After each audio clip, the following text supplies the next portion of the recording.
ಮತ್ತು ರಾಜ್ಯ ಸರ್ಕಾರ ಇದೇ ರೀತಿ ಪೆಟ್ರೋಲ್ ಡೀಸೆಲ್ ಬೆಲೆ ಜಾಸ್ತಿ ಮಾಡಿದಾಗ ಆ ಸಂದರ್ಭದಲ್ಲಿ ನೀವು ಯಾವ ತರ ಶವಯಾತ್ರೆಯನ್ನ ಮಾಡಿದಿರಿ ಸ್ವಲ್ಪ ಅದನ್ನ ರೀಕಾಲ್ ಮಾಡ್ಕೊಳ್ಳಿ.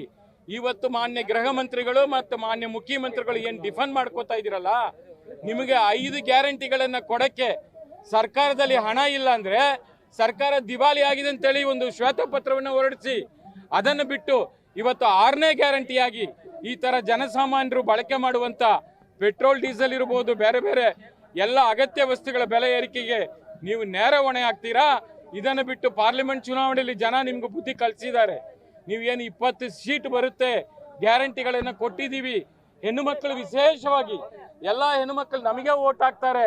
ನಾವು ಗಂಡಂದ್ರಿಂದ ಎಕ್ಸೈಸ್ ನೆಪದಲ್ಲಿ ಟ್ಯಾಕ್ಸ್ ಅನ್ನು ಹಾಕಿ ಹೆಂಡತಿಯರಿಗೆ ನಾವು ಫ್ರೀ ಕೊಡ್ತೀವಿ 2,000 ಅಂತ ಹೇಳಿದ್ರಿ. ಆದ್ರೆ ಜನ ನಿಮ್ಗೆ ಸಪೋರ್ಟ್ ಮಾಡಿಲ್ಲ, ತಿರಸ್ಕಾರ ಮಾಡಿದ್ದಾರೆ. ಇವತ್ತು 6ನೇ ಗ್ಯಾರಂಟಿಯಾಗಿ ಇಂಥ ಒಂದು ಪೆಟ್ರೋಲ್ ಡೀಸೆಲ್ ಬೆಲೆಗಳನ್ನ ಟ್ಯಾಕ್ಸ್ಗಳನ್ನ ಚೆಸ್ಗಳನ್ನ ಹಾಕೋ ಮೂಲಕ ಜನಕ್ಕೆ ಇವತ್ತೇನು ಹೊಟ್ಟೆ ಮೇಲೆ ಹೊಡಿತಾ ಇದ್ದೀರಾ. ಇದಕ್ಕೆ ನೀವು ಮುಂದಿನ ದಿನಗಳಲ್ಲಿ ಬೆಲೆ ಕೊಡಲೇಬೇಕಾಗ್ತದೆ ಅಂತ ಹೇಳಿ ಈ ಸಂದರ್ಭದಲ್ಲಿ ನಾನು ಸರ್ಕಾರಕ್ಕೆ ಎಚ್ಚರಿಕೆನ ಕೊಡ್ತೀನಿ. ಇನ್ನು 3 ದಿವಸಗಳ ಒಳಗಡೆ ಈ ಒಂದು ಟ್ಯಾಕ್ಸ್ ಅನ್ನ ಪೆಟ್ರೋಲ್ ಡೀಸೆಲ್ ಬೆಲೆಗಳನ್ನ ವಾಪಸ್ ತಗೊಳ್ದೆ ಹೋದ್ರೆ JDS ಪಕ್ಷ ರಾಜ್ಯಾದ್ಯಂತ ಹೋರಾಟ ಮಾಡ್ತೀವಿ. ನಿಮಗೆ ಬುದ್ಧಿ ಕಲಿಸುವಂತ ಕೆಲಸವನ್ನ ಮಾಡ್ತೀವಿ. ಸದನದ ಒಳಗಡೆ ಸದನದ ಹೊರಗಡೆ ವಿರೋಧ ಪಕ್ಷದ ನಮ್ಮ NDA ಮೈತ್ರಿಕೂಟದ BJP ಮತ್ತು JDS ನಿರಂತರವಾಗಿ ನಿಮ್ಮ ವಿರುದ್ಧವಾಗಿ ಹೋರಾಟ ಮಾಡೇ ಮಾಡ್ತೀವಿ ಅಂತೇಳಿ ಈ ಸಂದರ್ಭದಲ್ಲಿ ಎಚ್ಚರಿಕೆಯನ್ನು ಕೊಡ್ತಾ ಇದ್ದೀವಿ.